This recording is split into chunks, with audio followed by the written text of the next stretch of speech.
Hi everyone, I filmed this video when it was a really hot week and I'm doing a voiceover now for the first time. It's been like a cool morning, we had thunder and rain and all of that, so it feels a little bit strange for the first time in like God knows 6 or 7 days, intense heat.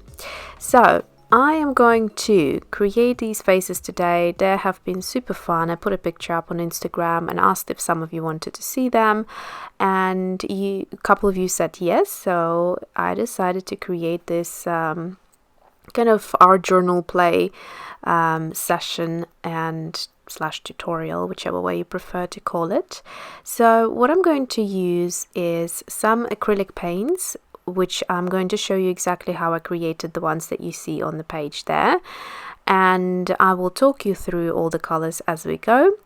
But also I decided, for those of you who are not too keen on acrylics, I'm also going to do a watercolor version as well, so hence why I had to speed up the video slightly, because it was otherwise I think over 40 minutes content video, and that is just a little bit too long for YouTube. So yes, so what I'm going to do is, or the idea that actually came from was me swatching those acrylic paints that I just purchased on that page. As you can see, just doing circles. I've got it in a video, so you can actually watch me watch the process of putting those swatches up there, so I'll try to link it up in the card. And so when I was looking at them, obviously they're fantastic skin tones, and I thought I'll just kind of fill up that facing page. So here are the things that I'm going to be using. Some of the distress crayons by Holtz. I'm going to use the Caran Aquarelle, Museum Aquarelle pencils, and the black Stabilo All pencil. And that's it, apart from the watercolor and the acrylic paint. So again, you will see everything as we dive into the process. So I will start by adding some acrylics, and the acrylics I have are, I'm just thinking, did I start with the watercolor first? Can't quite remember, we'll see. Yeah, it looks like I started with the watercolor. So the color I'm going to use for the watercolor base is the Roasted French Ochre by Daniel Smith. It's one of the last colors that I have purchased, and again, you can watch me swatch all of those in that video that I have mentioned before. It's a 2-part video, and first part is watercolors, it's a whole video, and then the second one is the acrylic related video, or part of the video. So this Roasted French Ochre is supposed to be fantastic for mixing skin tones. It is quite beautiful on its own as well, but I'm intending to play with it and mix it with other colors, and will let you know how I get on with that in a separate video. It's got lovely granulation, and so it's great for creating uneven skin textures, so it kind of looks almost like little intended freckles and all of that. So skin naturally isn't perfect, so what you're going to see is the sort of more natural, unperfect skin on the watercolor swatch, and then the one that I'm doing now, the acrylics, is sort of like a make-upped polished, perfect skin, because it has obviously a completely different texture. It has that bit of a creaminess and opaqueness to it, just like makeup would do, or some of it anyway. So here I decided to, because I'm working with acrylics, I decided to create a background first. And to do that, I'm mixing the gold, let me just find it because I have it right here. Or I had it right here. Oh, here it is. So Liquitex Iridescent Bright Gold. It's a heavy body acrylic, and it's a gorgeous color. You can actually totally use it with your mixed media projects with watercolors. obviously make sure you don't use the same brush. Change the brushes in between using the watercolors and acrylic paints, because acrylic, once it dries, it becomes plastic, and therefore it would ruin your brush if you're using a good quality watercolor brush. So make sure you have separate brushes. Okay, so here you can see already a big difference. Very beautiful skin tone, and it's just polished. It looks perfectly blended, perfectly applied, and yeah, so that's the look behind it. Now you could try create a background for the watercolor, but it would be a little bit more tricky because watercolor is translucent, and with that translucency it means that you can see the paper beneath it. So if you then also go ahead and create a background to begin with and then layer the face base on top of it, you will see those colors come through and it might look a bit streaky. So you might want to create a background around the face once it has dried. That could be a thing to do, but yeah, it's just keep in mind working with watercolors and acrylics, it's slightly different process. So here, typically being me, I decided I didn't want to waste any of the paints, and so with watercolors I would normally just leave that zero off palette or with the dots of the card, the watercolors, and use it in the upcoming projects. However, here, like I said, acrylics, once it's dried up, you can't really do anything about it. And so I had to use it up straight away. So the colors I've got here that I'm playing with and mixing together are very simple to play with. So firstly, Titan Buff by Golden. It's a buff titanium basically, which is a unbleached titanium white. So it's got that beautiful creamy look to it, like a off-white color. Then we have the Liquitex heavy body acrylics for the light portrait pink and burnt sienna. So those are two gorgeous colors to be used on their own, but mixing together you can create a huge variety of skin tones, all three of them actually. And then that gold that I just mentioned, iridescent bright gold, you can actually create a beautiful bronzy look. So what I'm doing now is I'm going into Titan Buff, and it feels almost unusual to call it that way. I want to say buff titanium, but yeah, it's the same thing. It's just the brands called the color slightly different. So what I'm doing here is going into that buff titanium, and I think it looks a lot better than just white. I used to do it with white, plain white acrylics, and it would be a little bit too harsh, but using this off-white kind of soften things down a little bit, and I find it better anyway. So I'm creating the eye area here, just mapping out these sort of eye shapes. It doesn't have to be precise, and you can just roughly place those almond or eye shapes there, and know that that's what you're going to work on later. Now that works perfectly with acrylics because you can layer it once it dries. It's not going to pick up the bottom portion of the paint, and you can layer acrylics as much as you want. However, with watercolor, it's slightly different thing. Also, I'm showing here that you can, if you wanted more opacity, you can layer the buff titanium again and create a second coat of it for more opacity in case you had a thinner mix before. The fun thing with acrylics is, now I can't speak for all acrylics because I have really fallen in love with the Liquitex Professional heavy body acrylics. I love the texture and I love working with them, so I kind of have a better understanding of the paint. I love the fact that I can use water with them, and I can dilute them and actually create transparency. So here I'm trying to do the same thing. As you can see, going over watercolor, it's picking up the watercolor beneath, and obviously there is no buff titanium anymore because it's not sitting on top of it, it's going into and mixing into the watercolor. So what I decided to do, instead is going for the titanium white, which I had a little tube purchased recently. This is a Winsor & Newton version, but I am aiming to swap to a gouache once I finish this tube, because it will be a lot more economical and it will do just exactly the same thing and possibly even better opacity. So that works perfectly fine as long as you don't fiddle around too much and don't have too much water. If you would have less paint, more water, you could end up with the same thing, which is just picking up the layer bottom of the watercolor. So, but now we got there anyway. So now I'm going to show you how I created hair.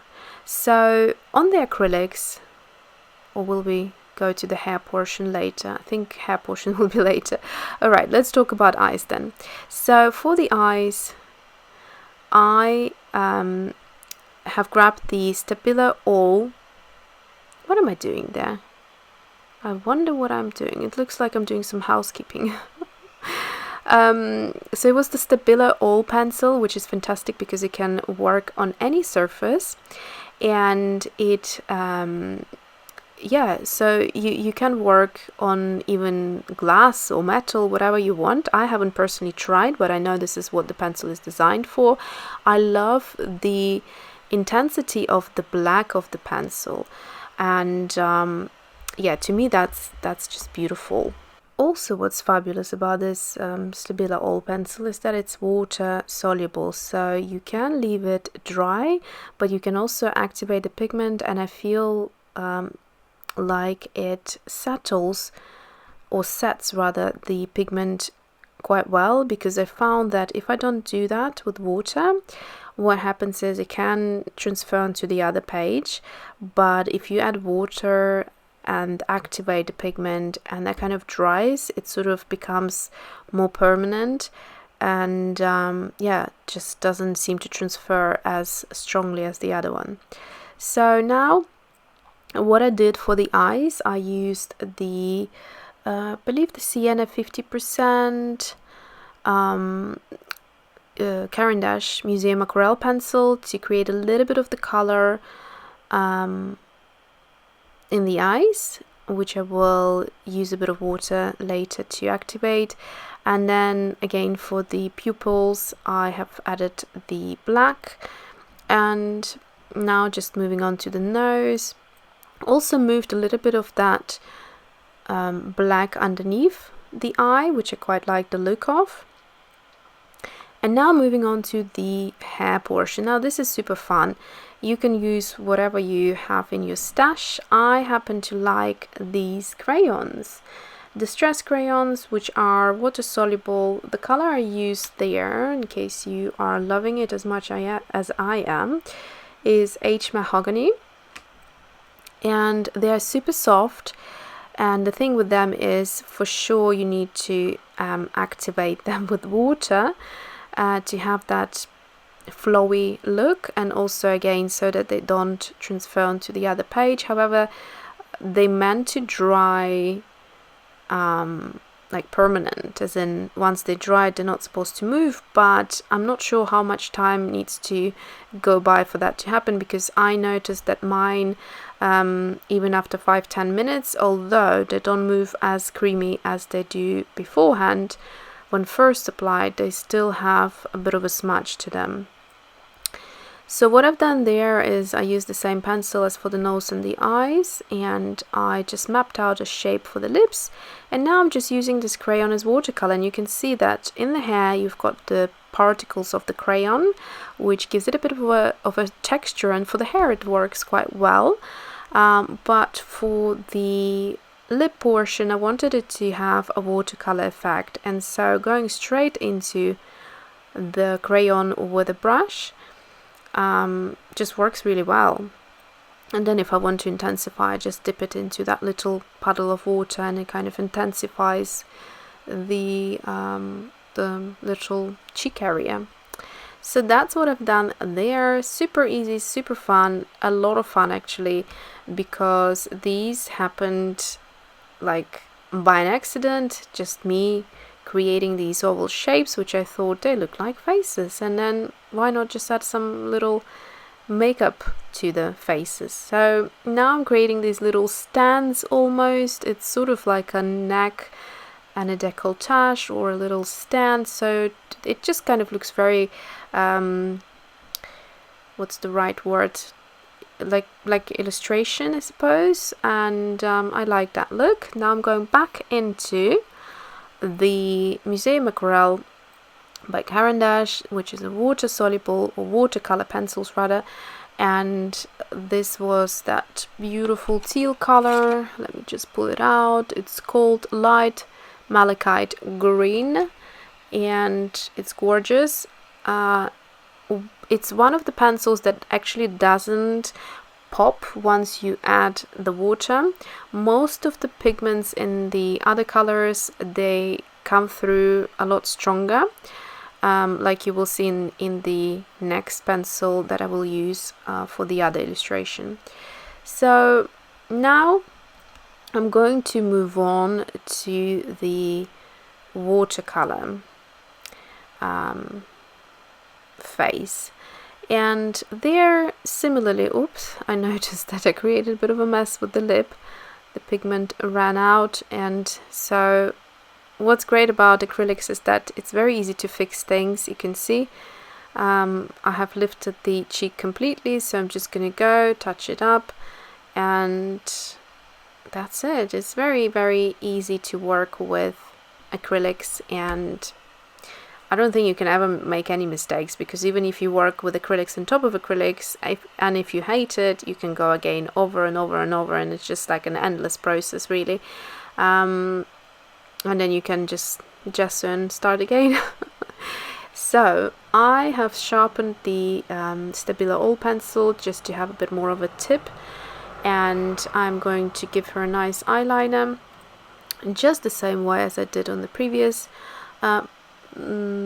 page. The difference here will be once I will start activating the Stabilo All pencil with water, what will happen is the titanium white, being obviously a watercolor, it will pick up slightly. So again, once I'm working on it, not much movement should be present, because what happens is, what kind of English is that? I think you got me though.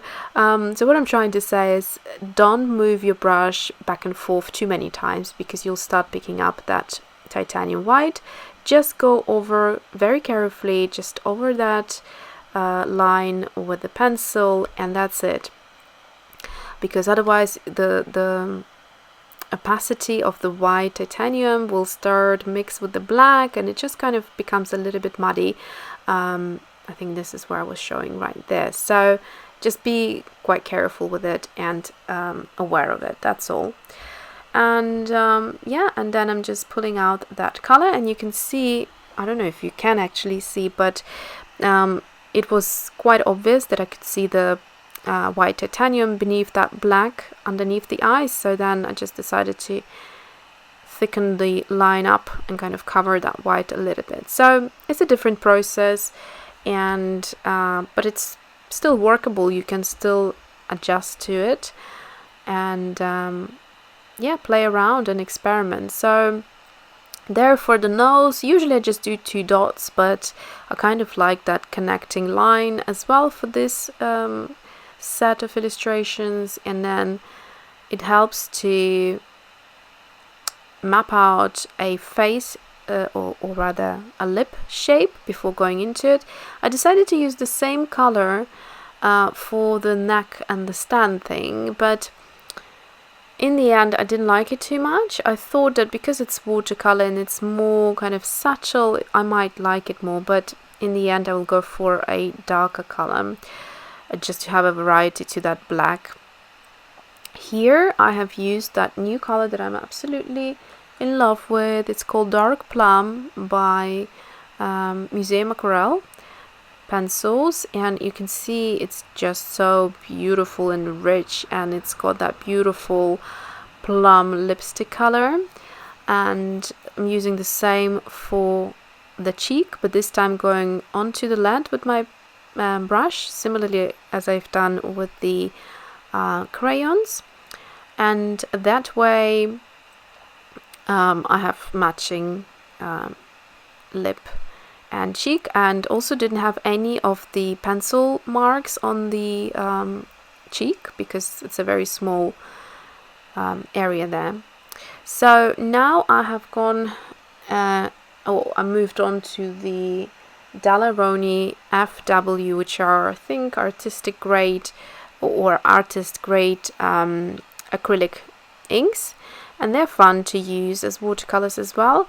You can make them super opaque, as in this case some colors are more opaque than others. This is the Raw Sienna, I believe. Yeah, it's Raw Sienna. It's really interesting color, and you can also make it quite transparent and translucent and luminous. So they are a lot of fun to play with, and just something different, you know, to your watercolors. I think works really well with watercolor.